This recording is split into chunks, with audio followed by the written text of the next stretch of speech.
inyo. Kasi ang ugali natin, in-endorse ng sikat ang apelido. Bubok yun, tinanggal ako nun. Sumayaw, kumanta, napatawa ako. Bahala na yung pangako mo. Hindi natatupad. Okay ka na. Sa likod. Saka na rin. Yan ang, kita niyo nasaan ang bansa natin ngayon. Sa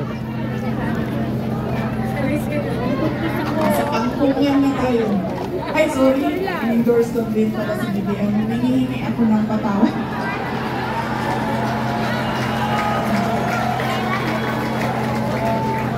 Hinihingi ako ng patawad sa inyo. Ma'am, tinatawag ako. Ang sorry mo. At tinatawag mo ako Vice President.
Magandang gabi, Baseco!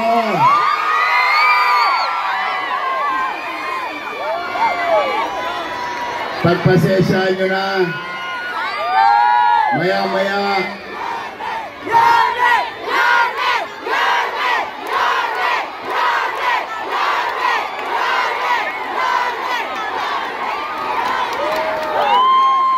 Mauna lang ako magsalita, pero magsasalita rin si Chichi Atienza dahil maya-maya konti baka may sorpresa sa inyo ang Yormes Choice.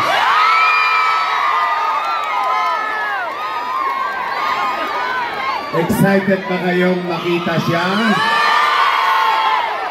O sige, pero bago ang lahat, nais kong magpasalamat sa inyo. Kanina, mga pag-alas 5, may report na sa akin. Nandiyan na kayo lahat, mainit pa yung araw. So malamang walang nagsahing sa bahay. Wala? Ako agad kayo, titila po ng mga kaldero mamaya. So kung wala nagsahing, walang kumain. Wala? Hindi ba kayo kumakain? Sa kamay na hindi ba kumakain? Huwag kayong mag-alala. Sanay naman tayo dyan. Sa mga minamahal kong lolo't lola, mga senior citizen, I love you. At mga batang Maynila, maraming salamat. Nako. Anyway, taos-puso ang aming pasasalamat na nandyan kayo. Teka muna, nagkabayaran ba rito? Talaga? Kasi alam nyo, sa totoo lang pagdating ko kanina, sobrang excited ako. First time nagkaroon ng ganitong kalaking rally dito sa Baseco. Kaya, nako, huwag kayong mag-alala. Yung ipinakita natin pagmamahal sa inyo.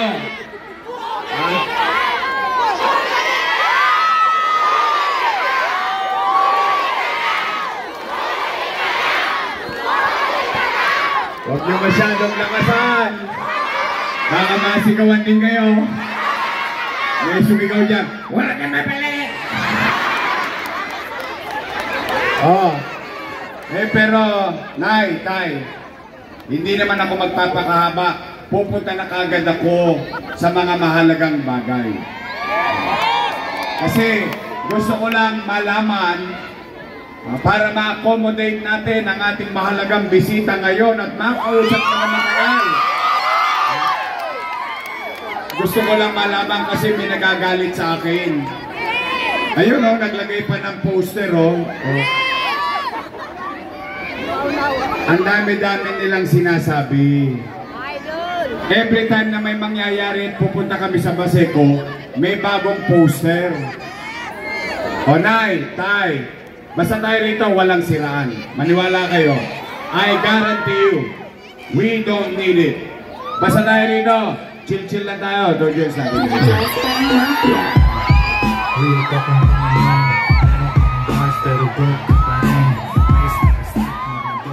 Real talk lang. Nay, Tay. Una,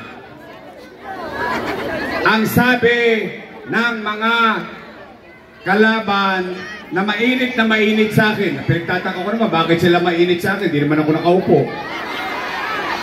Ang sabi, pagkatapos kayong ipatawag sa Ninoy, pagkatapos kayong ipatawag kung saan, magbibigay ng 1,000 at 5 kilong bigas.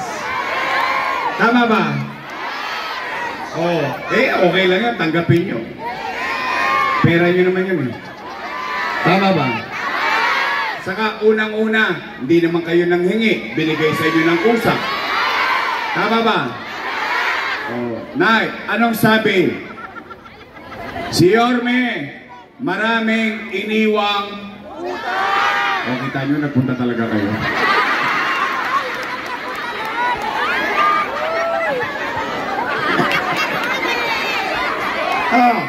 Sige. Nay, Tay, real talk. Kasi ito ang isa sa pinag-aalala ko noong pandemya. Nay, Tay, taas ang kamay ng may anak dito. May anak kayo, doon sa kotli. May anak kayo lahat. Real talk. Aamin lang kayo.